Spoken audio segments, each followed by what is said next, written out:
Pagi anak-anak. Pagi, Guru.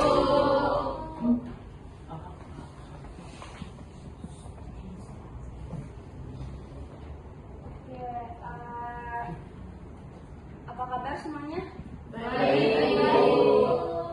Oke, sebelum kita mulai pembelajaran pada hari ini, alangkah baiknya kita berdoa dulu. Untuk ketua kelas, bisa dipimpin dulu. Mari teman-teman, sebelum kita mulai belajar pada hari ini, ada baiknya kita berdoa kepada Allah masing-masing. Berdoa. Berdoa selesai. Oke, terima kasih sudah memimpin doa.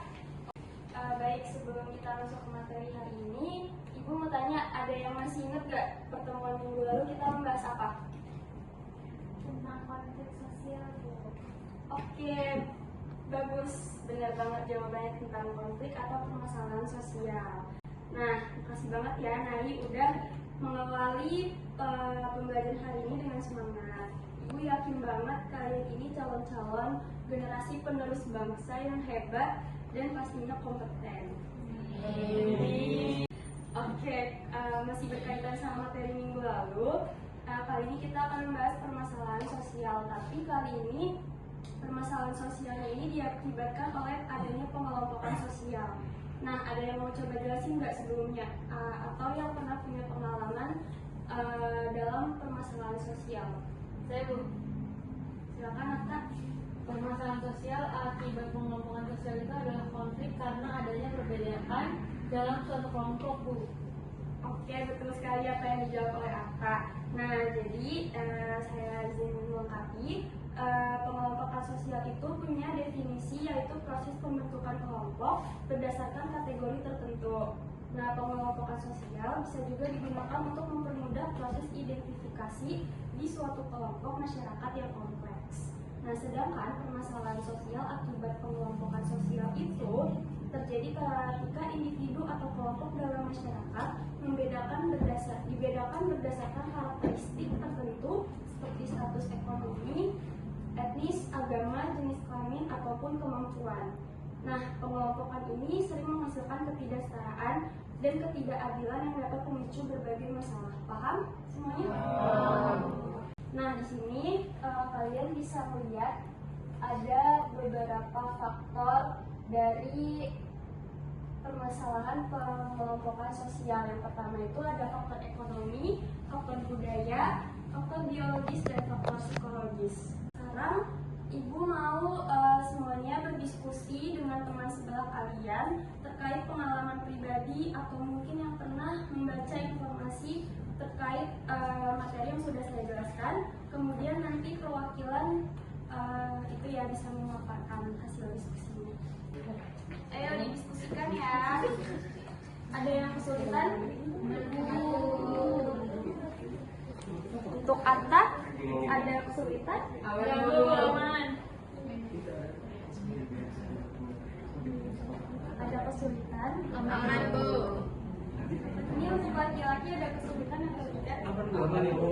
Aman banget. Oke, karena waktu diskusi kalian sudah habis, sekarang kalian boleh beberapa perwakilan kelompok buat maparin hasil diskusinya. Ada yang mau duluan? Siapa? Oke, silakan nih Mas. Kalau dari kita berdua ya, kelompok kami ini pernah membaca sebuah permasalahan sosial karena faktor ekonomi. Nah, di mana faktor ekonomi ini menjadi penyebab kesenjangan sosial antara orang kaya dan juga orang miskin. Hal ini menyebabkan konflik di mana orang yang ekonominya semakin sulit maka muncul ketidakpuasan dalam dirinya. Nah, itulah yang memicu terjadinya kriminalitas. Oke, tepat sekali. Next ada lagi? Saya, Bu. Oke, silakan.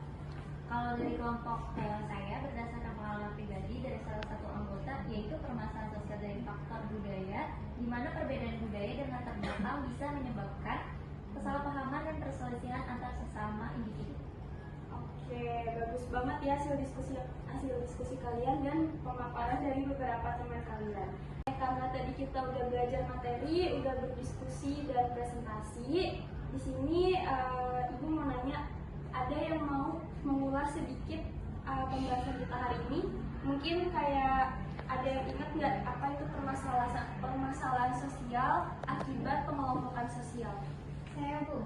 Oke, silakan. Jadi permasalahan sosial akibat pengelompokan sosial terjadi ketika individu atau kelompok dalam masyarakat diberikan berdasarkan karakteristik tertentu seperti status ekonomi, etnis, agama, jenis kelamin, atau kemampuan. Oke, beri tepuk tangan dulu buat teman-teman. Oke, bagus banget ya jawabannya. Jadi dapat menyimpulkan bahwa permasalahan sosial itu dapat terjadi karena adanya pengelompokan sosial, karena kelompok sosial itu terbentuk dengan adanya sifat manusia yang membutuhkan satu sama lain. Nah, dalam kelompok sosial ada hubungan timbal balik yang dapat mempengaruhi sifat manusia. Untuk pertemuan hari ini, Ibu mau memberi kalian tugas, yaitu cari salah satu kasus permasalahan sosial dalam dunia pendidikan. Kalian analisis apa saja faktor dan dampaknya. Dapat dipahami? Oke, dikumpulkan minggu depan ya. Oke, kita cukupkan pelajaran pada hari ini. Saya harap kalian dapat memahami materi yang saya sampaikan. Untuk ketua kelas bisa ditutup dengan doa. Mari teman-teman, sebelum kita menyudahi pelajaran pada hari ini, ada kita berdoa kepada Allah. Berdoa mulai. Berdoa selesai. Oke, assalamualaikum warahmatullahi wabarakatuh. Waalaikumsalam.